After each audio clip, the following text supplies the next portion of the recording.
বড় ইউনিভার্সিটির তরফ থেকে পিজি অ্যাডমিশনের প্রফেশনাল মেরিট লিস্ট প্রকাশ করেছে।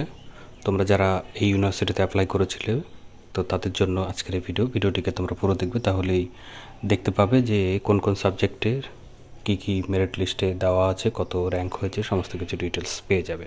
তাদের অফিসিয়াল ওয়েবসাইটে আসলে এরকমভাবে লিঙ্কটি তোমরা দেখতে পাবে, যেখানে এন্টার মারলে নতুন একটি পেজে নিয়ে যাবে তোমাদের।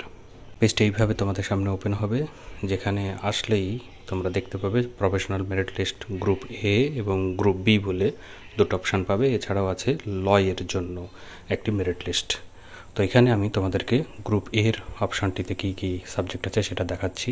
এখানে যখনই ক্লিক করে আসবে তাহলেই দেখতে পাবে যে সকল কোর্সের নাম মানে সাবজেক্টের নামগুলো এখানে দেওয়া আছে এবং তাদের যে ক্যাটাগরি ওয়াইজ তার যে প্রফেশনাল লিস্ট সেটা এখানে দেওয়া আছে। তো আমি একটা তোমাদেরকে দেখাবো বেঙ্গলি সাবজেক্টের জেনারেল লিস্টটিকে ক্লিক করলেই এরকমভাবে চলে আসবে পুরো যারা এইখানে লাস্ট এই ইউনিভার্সিটির থেকেই অ্যাপ্লাই করেছিলে তাদের এখানে নামগুলো সব চলে আসবে এবং যে হাইস্ট মেরিট যে ইন্ডেক্স পয়েন্ট সেটা কত হচ্ছে সেটা এখানে উল্লেখ করা আছে। আর যেহেতু জেনারেল ক্যাটাগরির আমি এখানে সিলেক্ট করেছি, তার জেনারেলটাই বেশি আসবে। এছাড়াও যারা অন্যান্য ক্যাটাগরির তারাও যদি মেরিটে চলে আসে তাদেরও লিস্ট এখানে চলে আসবে। সেই জন্য যদি কোনো অন্য ক্যাটাগরির কোনো নাম তোমরা দেখতে পাও তাহলে জানবে যে এটা কম্বাইন্ড লিস্টের মতোই, যেখানে এখানে দেখো এসসি ক্যান্ডিডেটটা তাদের মার্কসের ভিত্তিতে এখানে 15 নম্বরে স্থান পেয়েছে। তো এইভাবে দেখতে পাবে পুরো লিস্ট এখানে কতজন আছে আমি তোমাদেরকে দেখিয়ে দিচ্ছি।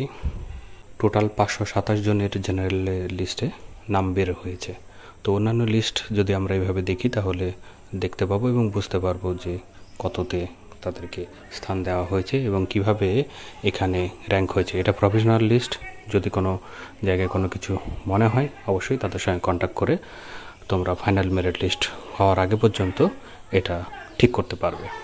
তো বন্ধুরা এখানে দেখতে পাচ্ছ যে এই যে 20 তারিখ থেকে 22 তারিখের মধ্যে তোমরা কিন্তু যদি কোনো জায়গায় কোনো কিছু জিজ্ঞাসা থাকে বা কমপ্লেন করার মতো করে কোনো বিষয় থাকে তাহলে সেটা তোমরা জানাতে পারো। তারপরেই তারা 23 তারিখে এটার একটা ফাইনাল মেরিট লিস্ট তারা প্রকাশ করবে। তো সেটাই আমি বলছিলাম, যদি মেরিট লিস্ট দেখে তোমাদের নাম্বারের বা কোনো কিছু কোনো জায়গায় যদি কোনো জিজ্ঞাসা থাকে বা কমপ্লেনের মতো বিষয় থাকে তাহলে তোমরা করতে পারো।